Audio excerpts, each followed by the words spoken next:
I'm very pleased to be here reading with you tonight. I'm going to read 6 poems.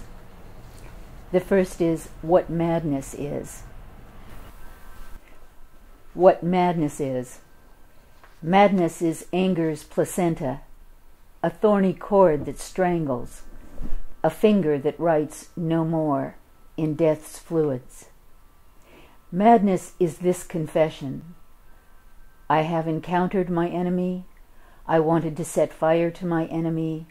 I wanted to perform unnatural acts on my enemy. Madness is a dream in the morning of transitory waters, and the ruby blood of I love you moving between the tired legs of a tired woman. Madness is that white mania that leaps from stony heart to stony heart, turns the universal mysteries into fishhooks and phantasms.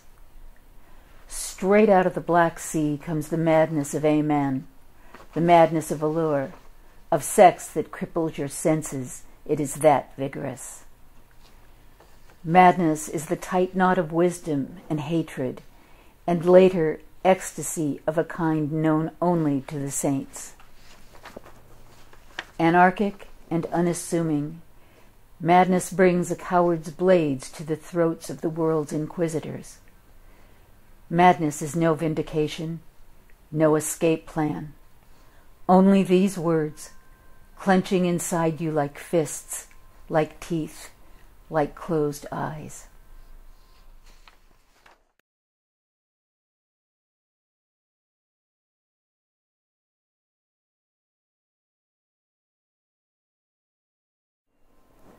This is called Palette. The silences of moments don't support me like they used to. Heartbeats like the ding-dong of bells pass through me and don't stay. It's embarrassing, the way living in a near-deserted town embarrasses the few who stay on. Love threatens me. Faith comes at me like a grimy rag, wants to scour my face. My clasped hands render clear blood, but not a clear mind. And the surrounding desert song is monotonous, even when the coyotes kick in. Desert sand keeps nothing out, holds nothing in. My gestures look tranquil, feel frantic. I've tossed my reflection into noon's white heat, which clings like silica spider webs, adjusts hue without color. At night, I lay awake, my body dirtied by unrecountable dreams. When it's dawn, something reclaims me, and I move toward the excesses of light.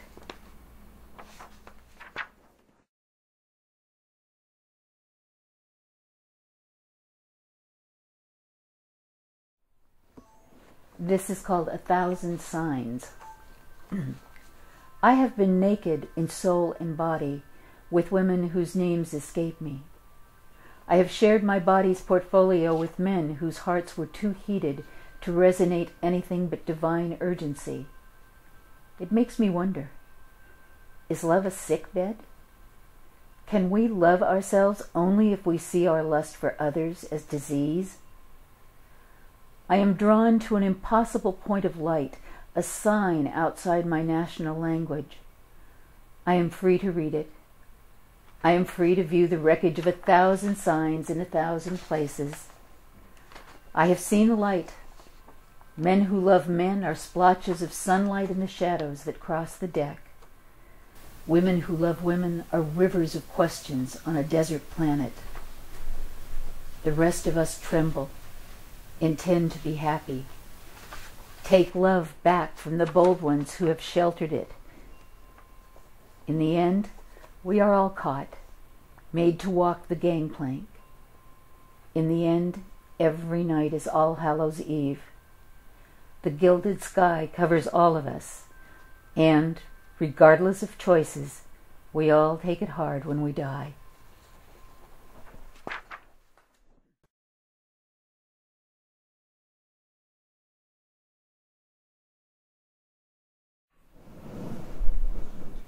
This poem is called Your Poems on My Patio. And the poem is dedicated to one of my favorite poets, Jalil Marbrook. Your Poems on My Patio, for Jalil. The mountains are perfect this morning, so I reread your perfect poems. Knit 2, purl 3, knit 2, purl 2. And there on the page is a scarf in hearty woolen adverbs and adjectives. I would do nearly anything to know that someone lingered over my images as I do yours, and I would do it twice to find you'd borrowed one of my phrases. You must know that your poems, so beautiful they are treacherous, paralyze my pen. Oh, I realize this isn't an appropriate way to show gratitude, nor is it an answer to my reflection in the cracked mirror of my own regrets.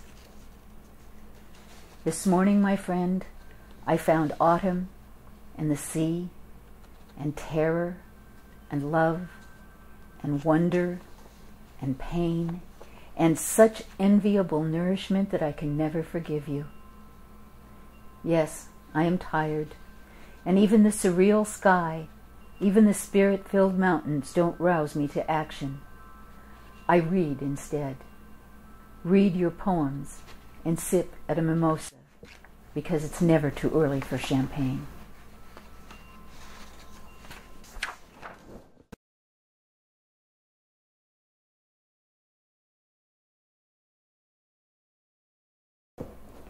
This is called Stone Steps. I don't want to go to people's parties anymore. We have rented a second-floor apartment with stone steps and a stone balcony looking over the courtyard.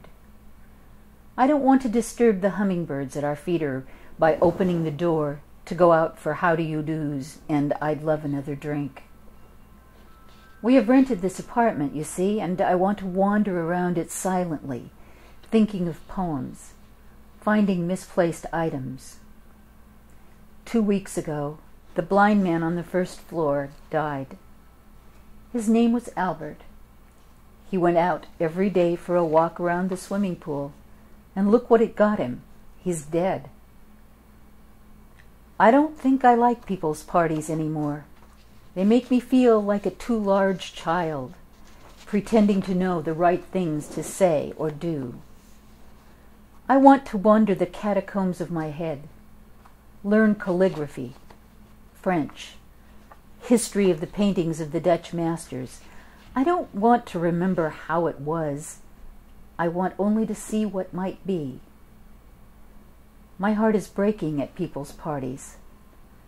Sexual desire whistles the same tunes as sexual decay when the conversations turn to love. And after all, what is there left to talk about after the politics of war, the ethical poses of religions, the egregiously bad behavior of the new movie legends?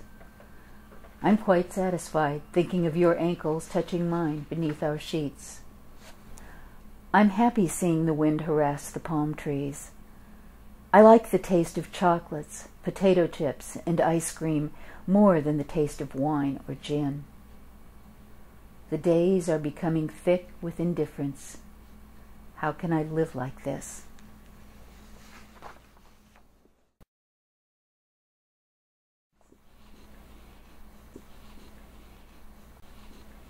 The Other Side of Panic.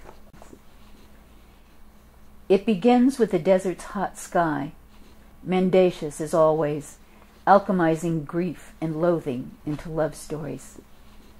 Here is the other side of panic, a dug-in deep lethargy that makes your marrow itch. Anyway, the desert underwrites your soul's story. You become untethered from yourself, which may or may not be a good thing. Such intricacy. People in the sand looking for closure as if there was such an animal. We'll do this so we can have closure, they say, when what they mean is they want every gory detail. They want to smell and taste the who, what, where, when, why, in each sanctification of violence. I dream a lot in this desert. My dreams turn to fish line, which I use to sew what is real to what is not. Thank you for having me.